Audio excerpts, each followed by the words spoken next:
Welcome to the Great Detectives of Old Time Radio. From Boise, Idaho, this is your host, Adam Graham. If you have a comment, email it to me, box13@greatdetectives.net. Follow us on Twitter at Radio Detectives and check us out on Instagram. Instagram.com/Great Detectives. If you're enjoying the podcast, please follow us with your favorite podcast software. Today's program is brought to you in part by the financial support of our listeners. You can support the show on a one-time basis, support.greatdetectives.net, and also become one of our ongoing Patreon supporters for as little as $2 per month. Go to patreon.greatdetectives.net. Well, now it is time for this week's episode of The Adventures of Sam Spade. The original air date, April the 6th of 1951, and the title is The Denny Shane Caper. The National Broadcasting Company presents The Adventures of Sam Spade, Detective.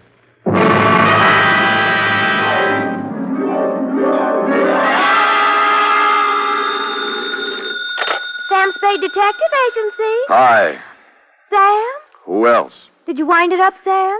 Is it all over? If you're talking about the usual happy ending with the villains dead and buried and the lovers joining hands while the camera does a slow fade, it is not all over, sweetheart. What do you mean, Sam? The villains in this piece are for real, still doing business at the same old stand from one end of the country to the other. Oh, Sam, you sound so grim. Only because I have a grim tale to tell, little one. So warn all within earshot that if they seek bluebirds of happiness, sweetness, and light, and love conquers all, to try another detective. Because even now, I am on my way with something that might butt into your sleep for the next few days. To wit, my report on the Denny Shane caper.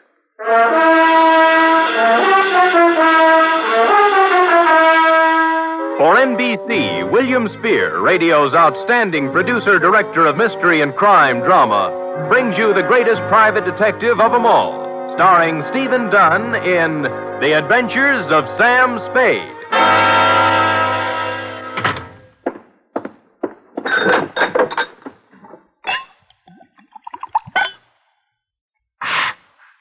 Effie! Sam? Yeah. Oh, I'm sorry, Sam. I didn't hear you come in. Ooh. Oh, tired, Sam? Yeah. You look pale. I guess maybe I'm a little sick, too. Now, Sam, I warned you about heavy lunches when you're on a case. Not that kind of sick, Angel. This kind starts at your shoe tops, runs up your backbone, and kicks around in your head till you're... Where's the book? Right here, Sam. Okay. The date, fill it in. 2? To John Q. Public. From Samuel Spade, license number 137596. Subject, the Denny Shane caper. Dear John Q. She was sprawled in the corner chair when I got back from lunch. A kid of 16 or so, complete with bobby socks, hair ribbons, and shoulder bag. The kind you see every afternoon in the drugstore near the high school, making jive talk over a soda. But she looked up as I walked in, and the eyes didn't look like jive talk at all. There was trouble in them. You're Mr. Spade? Yep. The detective? Well, according to some people. Fine. I need a detective. You're sure now? Mm-hmm. Positive. What would you be doing with a detective? Your ad in the classified section said you find people. Well, sometimes. They're not too badly lost, that is. Who do you want to find? Did you ever hear of Denny Shane? You don't really want to find Denny Shane, do you? Why not? Well, most people want to lose him. Then you do know him. I'm glad. Here's $20. Now, wait a minute. Hold it, honey. Don't get anxious. What's the matter? Don't you want to be paid for this? Not if I don't do it. What do you mean? Let's talk about you. What's your name? Mary Johnson. Does it make any difference? Mm-hmm. Mary Johnson. Where do you live, Mary? Well, I've never been in San Francisco before. I just got in yesterday. Staying with a friend out in the marina. My home's in Denver. Denver, Colorado. 2028 14th Street. Okay. Here you are. You want to sign the contract? Oh, all right. Where do I sign? On the line here. Oh. No. The right name. Sally Joan Michaels. How did you know that? Next time you use an alias, leave the identification bracelet home. Huh? Don't tell people you're fresh out of Denver when your coat label says it's fresh out of Ruse Brothers, San Francisco. Now, let's try it again, huh? What about Denny Shane? Well, I want to find him, that's all. Well, that's a lot. Why? I'd rather not say. Well, in that case, Sally, I recommend another detective. You'll find there's an ad in the classified section just below mine. You mean you won't do it? Sally, if I may get pontifical for just a moment, Denny Shane is not the kind of character I would pick out for a kid like you. He has a reputation for booking horses, which is illegal, and welching his bets, which is worse. He is associated at one time or another with almost everyone in the files of the Kefauver Committee. And as for the girls he runs around Stop with... it, will you? Oh, so that's it. No, that isn't it. I've never seen Denny Shane in my life. If we do find him, you'll have to point him out to me. Really? He's been good to me. You see, all my life he's been good to me. Mm-hmm. And you've never seen him? No. Denny Shane is my brother, Mr. Spade. My mother died when I was born. I was adopted, but Denny went to an orphanage, and I guess he sort of ran wild after he got out. Yeah. What do you mean he's been good to you? Sent me money on birthdays and Christmases, sometimes in between. He always said if I needed help to tell him, but I never knew where to find him. We need help right now, Mr. Spade. My stepmother has to have an operation, and I know Denny will give me the money if I can find him. Why did you tell me all those black lies? I was afraid you'd call my folks. They'd be horrified if they found out. Oh. This is the truth now. Girl Scouts honor. Yes, Mr. Spade. Okay, you run home and study your algebra, and I'll look up Shane in court. No, I've got to talk to Denny myself. You're sure you want to come along? Oh, yes. Okay, but I'm going to have to leave you outside while I talk to his friends. Let's go.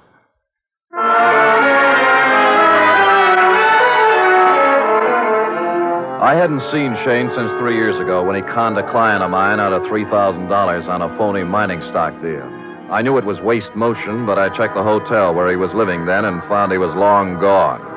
Came next in the following order: one gambling joint in South City, one saloon in the Mission, and one very dubious apartment on Turk Street, run by a charming wench wearing wedgies, culottes, and peach brandy. She gave me a peachy smile. Oh, Denny Shane? Don't step on your laughs. You seen him lately? Funny you asking about Denny. I saw him yesterday.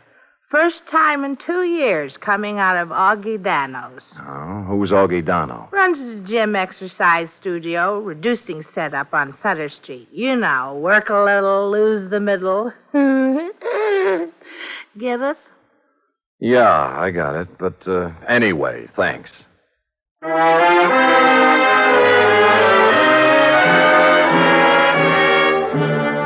So we took off for Augie Dano's. We'd been together 2.5 hours so far and exchanged maybe 2.5 sentences. She'd just sit quietly in her corner of the cab with her hands folded on her lap, looking straight ahead. Sally.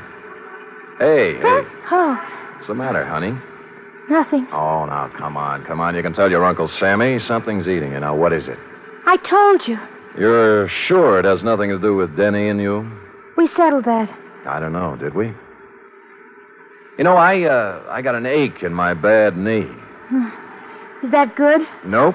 I only get it when things are going sour on me. Well, here's Augie Dano's.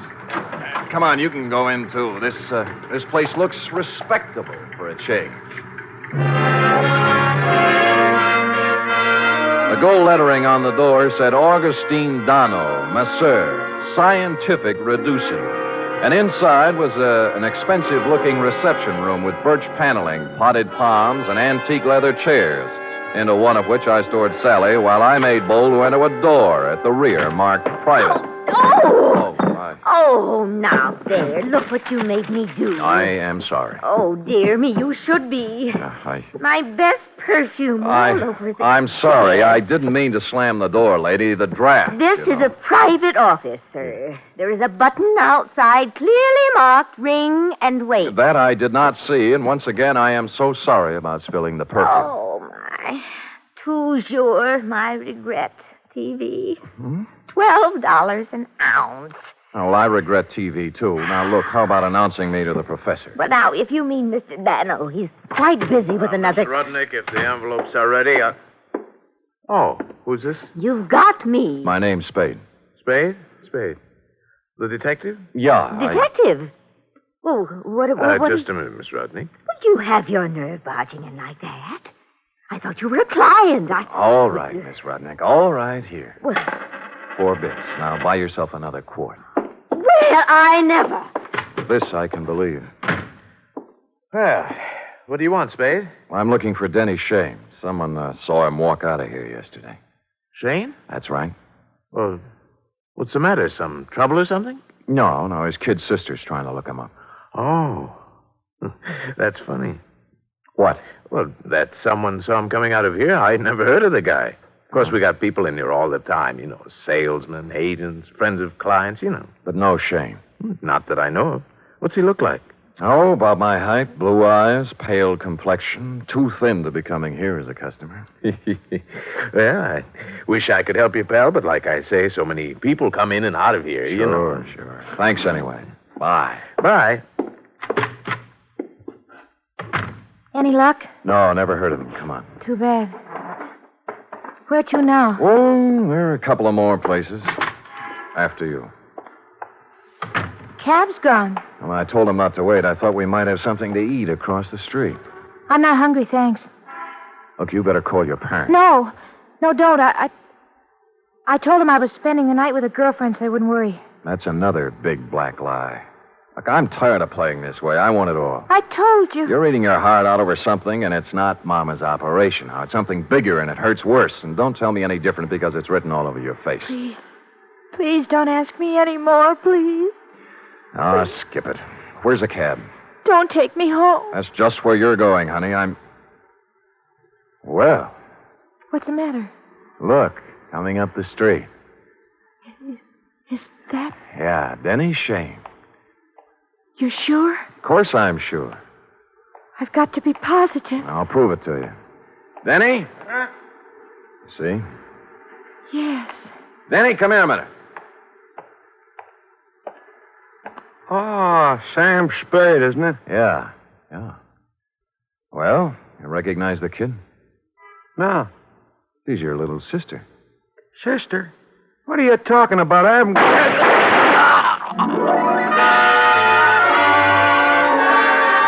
It all happened in less than a second. So hard, so fast, so horrible, it froze me in my tracks. The shoulder bag flew open, there was an automatic in her hand, and then Denny Shane was dead on the pavement, and she was turning toward me, her face a sick gray color, handing me the gun, handle first. There. It's done now. You can take me to the police.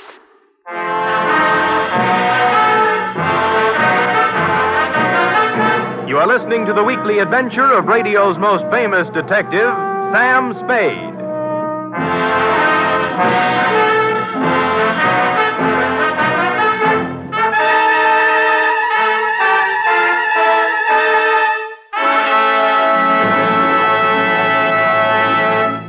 3 chimes mean good times on NBC. Whether it's comedy, music, or drama you're after, you'll find it on The Big Show this Sunday. The dynamic Tallulah is your hostess, and her guests include Fred Allen, Jimmy Durante, Vivian Blaine, Jane Morgan, and Rudy Valley. You're invited every Sunday to The Big Show. And this Sunday also brings you a 1-hour adaptation of F. Scott Fitzgerald's exciting novel, This Side of Paradise, presented by Theater Guild on the Air and starring Richard Widmark and Nina Foch.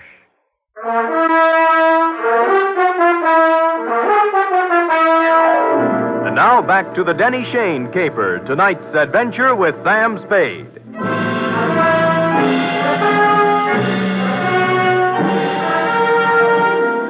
I won't try to give you the play-by-play for the hour following the shots on Sutter Street because I was in no shape to remember things in sequence.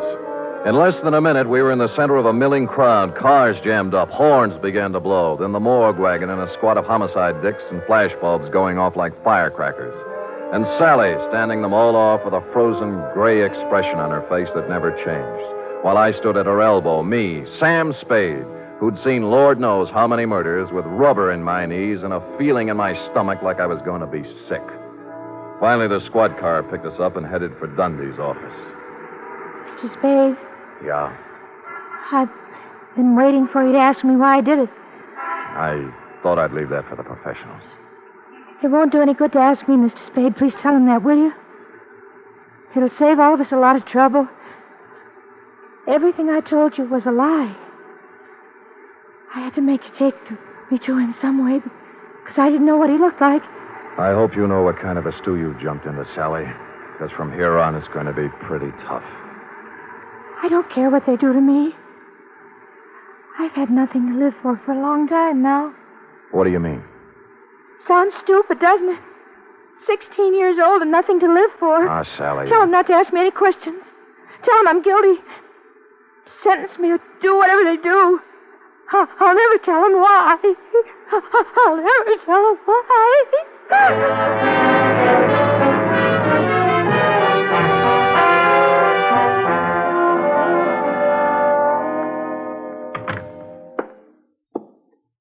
Give me a cigarette, Sam. Yeah. Why did I have to grow up to be a homicide, Dick? No dice, Lieutenant? No dice. It's her old man's gun. Hooked it out of his drawer this morning before she left for school.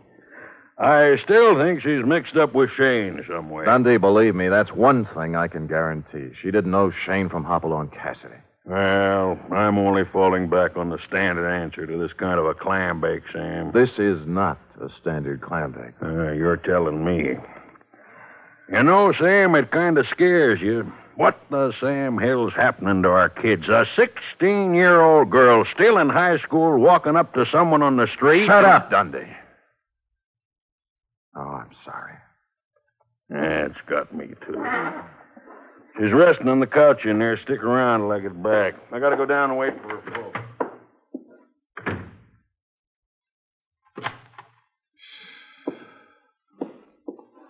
Oh, excuse me. I saw the lieutenant go out, and Come on in, sit down.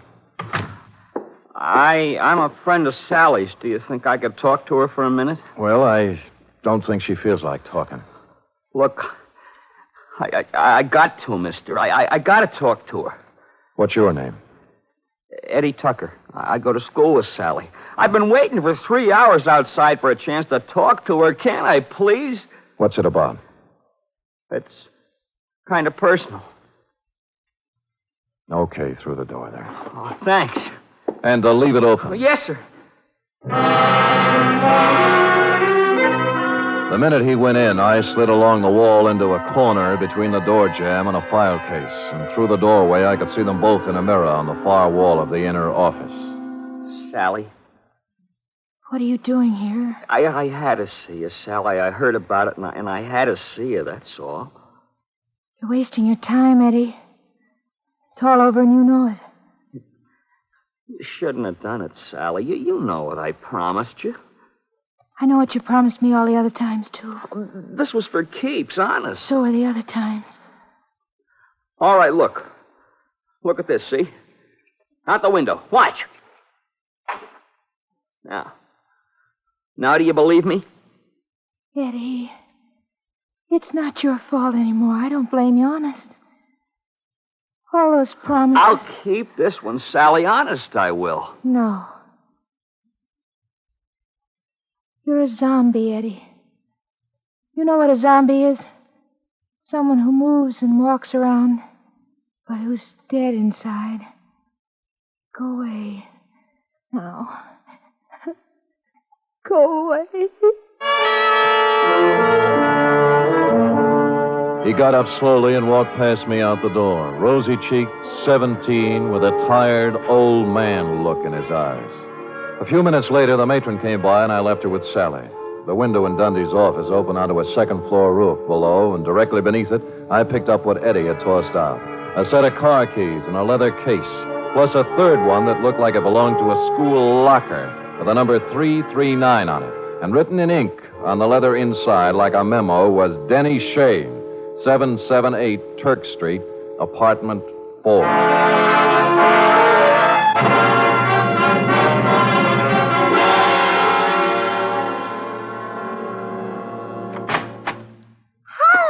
kids. Oh, well, it's you again.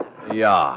Well, hold it, Jack. Aren't you going to wait for an invitation? You done me wrong this morning, honey. About Denny? Yeah. Said you hadn't seen him in 2 years. I told you about Augie Dunne, didn't I? Anyone told you about Denny Shane? No great loss. Pax for biscuit. Oh, would you like a drink? Thank you, no.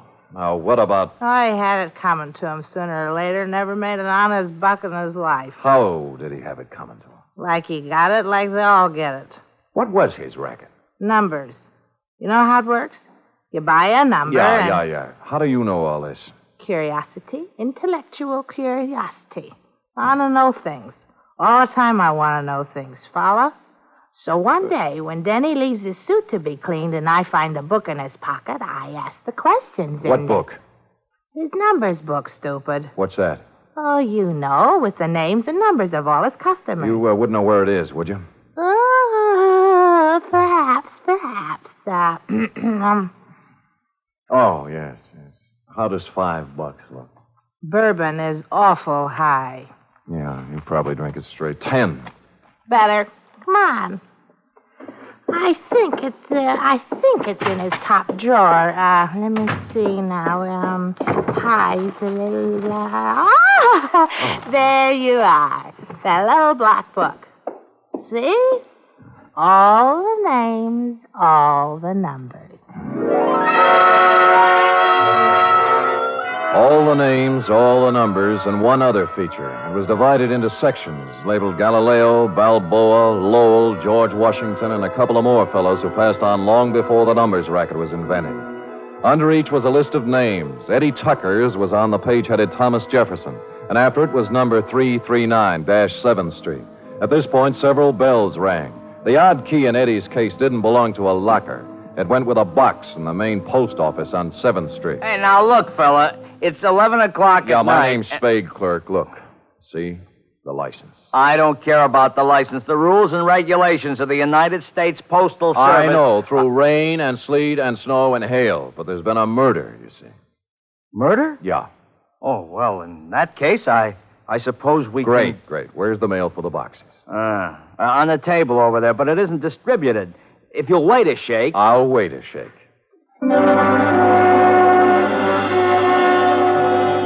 It took more than a shake, but we got to it just before midnight. A scented envelope it was, addressed simply to Eddie Tucker, Box 339. And in it was the answer to everything. The tired old man eyes on the kid Eddie, the zombie. And Sally, who figured her life was over at 16 because Eddie was through. But who had sent it to him was something else again. Just a plain white envelope, the kind you get for a nickel a pack in the dime store. I looked at it a little closer, wondering what manner of stationer would deem it fitting to sprinkle perfume on the kind of envelope most people mail their bills in. And finally, a possible explanation took shape in my mind. You don't have to hit Spade on the head with a baseball bat. Any large-sized mallet will do. Not just a minute, Spade. I deserve an explanation. You'll get it, Augie. I'm in bed asleep. Where do you get off buzzing my bell this time of night? Patience. But look. You're alone? Yeah. Good. Yeah. Well, what are you taking your coat off for? Just relax, Augie. Yeah, there's the coat. Tie. And now the shoulder holster. Shoulder holster? Here we are. Wait a minute now. What is all this? Well, you know the old saw, Augie. Work a little, lose the middle. What I need is exercise. Great. All right, you come around to the studio sometime. What's the matter with you? Are you crazy? Yeah, get up. I want to try it with the right hand. Look, Spade. They got ground rules over at headquarters now, Augie. No white lights, no rubber hoses, but they don't apply to private dicks. Get up! Listen, if you're looking for trouble, The right's even better. Okay, up you go now. Come on! Up against the wall. Now. Let go of me, Spade. Let's talk, huh? Talk? Yeah, about Denny Shane, about the kids he smeared with his filthy hands. High school kids from Balboa High and Lowell and George Washington. Good kids, straight kids. I don't know nothing about you. Your outside man, wasn't it? Your roper. Turning up in drugstores and jive joints with those dirty little packets of heroin he passed out as headache powders. No, I don't know nothing about. Totally got him hooked hard, huh? Hey, off There was no more, and then they got a mailbox number and a key. Then they raised money any way they could. I got nothing to do with it. My studio. Yeah, your studio's a front. Does the dame down there know what's in those envelopes she mails every day, or does she think they're statements? Come on, talk, Donald. Talk! Talk!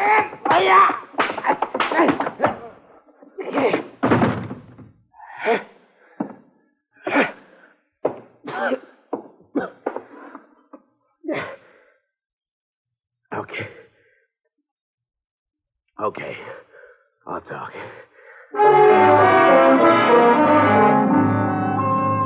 Which he did, a full hour's worth in Dundee's office, and a harrowing tale it was. I felt like printing up 1 million copies and mailing it out to every father and mother in the country. They'd taken him downstairs when I happened to glance out of Dundee's window, and down on the second-floor roof, a point of light was moving back and forth slowly from one end to the other.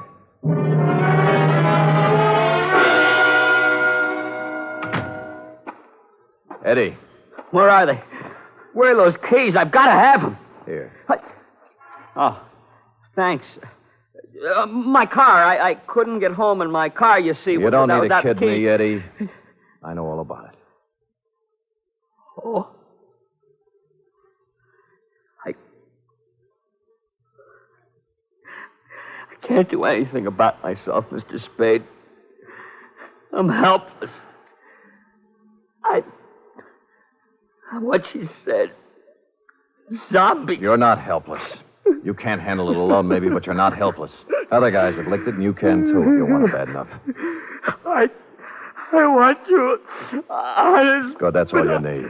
We'll take care of the rest. Let's go, huh?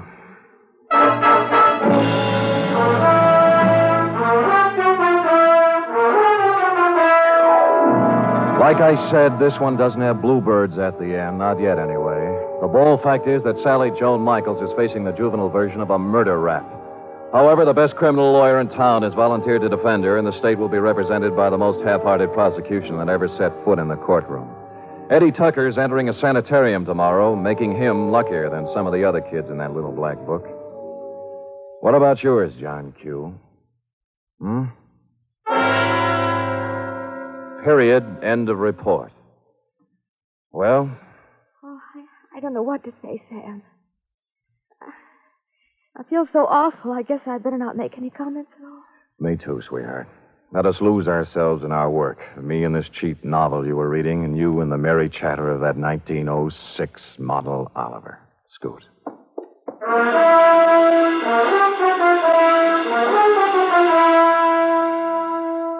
Three chimes mean good times on NBC.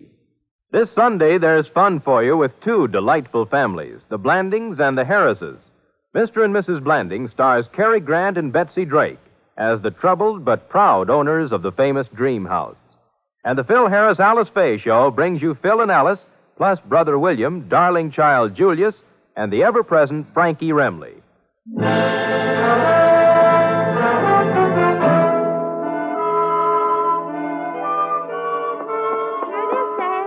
Amazing. Oh, not really, Sam. There's nothing amazing. Don't sell yourself short now. I'm just a plain garden variety secretary, Sam. Look at that. Immaculate. Not a mistake. Oh, Sam. And in 26 seconds flat, in just the time it took that man to read a short announcement, you type out 5 copies of a 28-page report. In my book, that is amazing. All right, I admit it, Sam. I'm amazing. Good. And another thing. What's that? I'm hungry. Oh. And tonight is sauerbraten night at Schroeder's, and Max Nishi's letting girls in now. Cherub, as you may have gathered, I didn't collect a fee off this one. Oh, but Sam, I still have $10 you gave me last week to cover my back salary from 6 weeks before that, so we really... Schroeder's it is, yes. Let me go home and put on my other shirt. And I'll get my sauerbraten hat. Good night, Sam. Good night, sweetheart. She is amazing.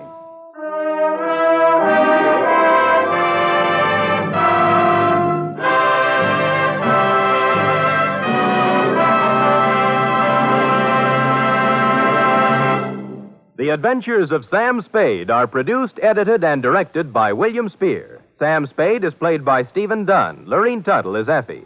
Also in the cast were Cathy Lewis, Paul Frees, Kathleen Freeman, Lou Merrill, Bill Tracy, and Jerry Hausner. Script for tonight's adventure by Harold Swanton. Musical scoring by Lud Gluskin, conducted by Robert Armbruster.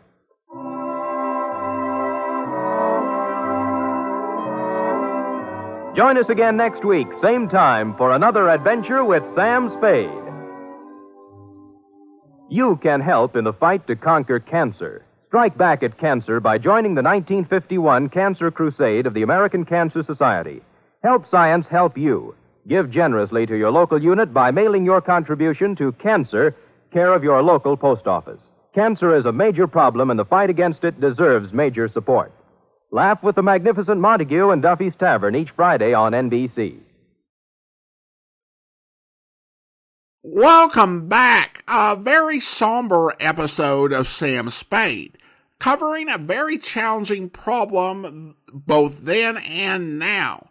It was definitely something that was on many minds given the news of the day. Spade referenced the Kefauver Committee, which was a special Senate committee chaired by Senator Estes Kefauver, focusing on organized crime and interstate commerce, and certainly the dope rack would be part of that. And as this episode brings home, that particular racket has a very heavy human toll. I did appreciate we got one break after the commercial break from the sort of tone when Sam congratulated Effie on all the work she got done during a brief 30-second commercial break. Now, I do want to go ahead and let you know that we are nearing the end of the Stephen Dunne era. We only have 3 more weeks left. Now, we do have 2 more weeks of Sam Spade after that, but again, just letting you know that we are reaching the end of Stephen Dunne's time on the podcast. Listener comments and feedback now, and have a comment from Leonard, who writes in, just watched an episode of the 60s Batman show with Ida Lupino and Howard Duff as special guest villains. And that was the episode, The Entrancing Dr. Cassandra. And I believe I did see that episode when I was growing up. Of course, I didn't make the connection to Howard Duff and Ida Lupino. And one thing I've actually realized in recent months, I hadn't thought about it, but so many of those actors who played 1960s Batman villains had really rich careers in radio, or at least a career of some sort. Now, this wasn't true of all of them. Frank Gorshin, alas, never appeared on radio during the golden age of radio. And of course, he was the actor best known for playing the Riddler, although John Astin did play the Riddler in one story. But mostly it's Gorshin you think of. He didn't have anything in the golden age of radio. None of the Catwoman actresses made any old-time radio either. But so many of them did, not just Burgess Meredith, Cesar Romero, Roddy McDowall, who played Bookworm, Tallulah Bankhead, who played Black Widow, Milton Berle, who played Louis the Lilac. And I thought that it would be fun to do a radio series, maybe as a summer series on The Amazing World of Radio if people wanted it, where we would play an old-time radio episode that starred an actor who also played a 1960s Batman villain and talk about one of their stories from the TV series. Now, of course, if I were to do that sort of thing as a summer series, I would really limit it to one story per villain, because Burgess Meredith and Cesar Romero were in a lot of stories, and it would really take forever to get through them all. But I do find it fascinating growing up, watching older television programs, and then meeting these actors in a different capacity when I get into listening to old-time radio. Thanks so much for the comment. Now it's time to thank our Patreon supporter of the day. Thank you to Mark, Patreon supporter since March of 2020, currently supporting the program at the Seamus level of $4 or more per month. Thank you so much for your support, Mark. And that will do it for today. If you're enjoying the podcast, please follow us using your favorite podcast software. If you're enjoying the podcast on YouTube, be sure to like the video, subscribe to the channel, and mark the notification bell. We'll be back next Monday with another episode of Sam Spade, but join us back here tomorrow for the start of a new Yours Truly Johnny Dollar serial where... Bill! What? Daddy, Bill! What? What? Bill? There. Hold it, fella. Hey, you've had a couple too many. Yes, I guess. Hello. Bill! He's out back working with a quartet now. Come on over here and lie down. Yes, I guess so. Michael Jeremiah Flynn, sir. Mike. And I guess I have had a couple. A couple too many was right, but not of what I'd thought. His tattered coat opened as he fell, and there, just below the heart, 2 dark red splotches slowly widened on his ragged shirt. And it looked like Peter Branson was right. The beneficiary of Michael Jeremiah Flynn's life insurance policy was anxious to collect. I hope you'll be with us then. In the meantime, do send your comments to box13 at greatdetectives.net. Follow us on Twitter at Radio Detectives, and check us out on Instagram, instagram.com/greatdetectives. From Boise, Idaho, this is your host, Adam Graham, signing off.